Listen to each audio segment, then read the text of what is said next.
Hello again, everybody. Today is Tuesday, as usual. I believe it's April 18th, 17th. Look, one day runs into another, and I just kind of lose track. Anyway, again, my name is Dr. Frank Gomez. I'm a chiropractic physician, and actually this month is my anniversary month. Been doing this for 32 years. So I've helped hundreds and hundreds and hundreds of people over that 32-year span. And we are listening to The Wellness Connection here on churchtalkradio.com. Again, churchtalkradio.com. And we're doing also Facebook Live. So if you want to go on Facebook, put in your browser Total Health Wellness Center and pull that up, and we'll be there. Today we're going to talk about sciatica, a little bit of a spin-off from last week where we did lower back pain, because a lot of times with people who get low back pain have sciatic, and it's a little more advanced. So I was talking to somebody, a patient of mine, and they were like, well, what does chiropractic have to do with wellness? Well, wellness can be almost anything. So think anything to do with health, striving towards better health, anything mentally. It could be emotional, physical, obviously physical being, how we feel, what we eat, what we do for ourselves, exercise, that kind of thing. It could be financial, right? Because if our finances aren't straight, and it definitely affects our health, because we're always stressed. So that's another thing. Relationships, right? That's wellness, right? Relationships that we have even with just ourselves, our families, our children, spouses, with God, and all that, all His family. So there's a lot of things that have to do it, and we can touch on as we go along down the weeks. Have some guests that can deal better with those particular things. But so, phone number. Yes, we need a phone number. If anybody's listening and they want to call in with a question, it's 631-766-9931. Again, 631-766-9931. And I'll be throwing that out there during this half hour or so. All right, let's get back into the sciatica. So, real quickly, Anatomy 101. Last week we talked about the lower back vertebra, right? There's 5 vertebrae. They sit right on your pelvis. Everybody knows what your pelvis is and what your tailbone is, and above there are 5 vertebrae that make up your lower back. Well, those nerves come together and they form the largest nerve in your body, and it's called the sciatic nerve.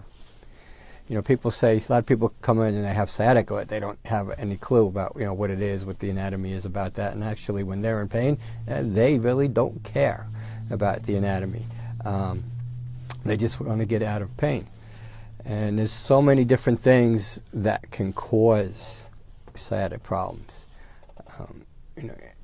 Your low back, if the anatomy is off, which means it's not functioning properly,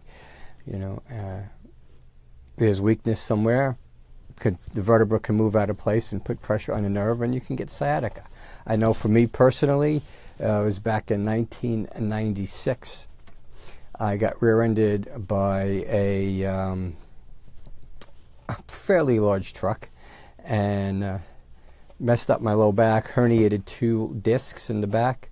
All right, and disc herniations are what commonly is known as slip disc. Nothing's really slipped, and hopefully that doesn't really happen, because then we have a surgical emergency. So what a disc herniation is first let's get into what a disc is. A disc is a very hard material, fibrous material, cartilage-like material between the bones in your spine, which are shock absorbers, and they allow for mobility. So, and then in the insides is a gelatinous type material. It's almost kind of like a jelly donut, where you get the hard outside and the mushy stuff inside. But that mushy stuff inside is what allows for mobility in your lower back.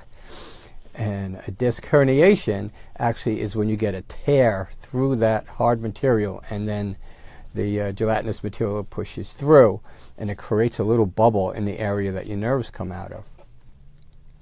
And once that happens, we get pressure. All right, and the pressure then begets inflammation. Now, inflammation has a lot of chemicals, and the inflammation actually causes the most pain because the chemicals sit on the nerve and causes reactions. Now, the nerves that are being pinched or wherever they are in the lower back that create that nerve that go down your leg. So the nerve goes all the way down your leg. It actually runs from your lower back all the way to your toes.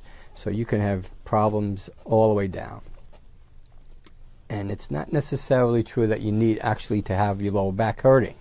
There are some people that come in and they have some sciatic symptoms, because a true blown sciatic problem is, yeah, I do have a low back issue and now I have these leg issues. There could be muscle issues that surround the nerve, spasms, tightness, scar tissue, and it can put pressure on that nerve, and then the nerve can cause you pain, cause numbness, tingling. Sometimes you can be fine during the day, and then you'll be laying in bed, and all of a sudden you start getting this numbness and pain.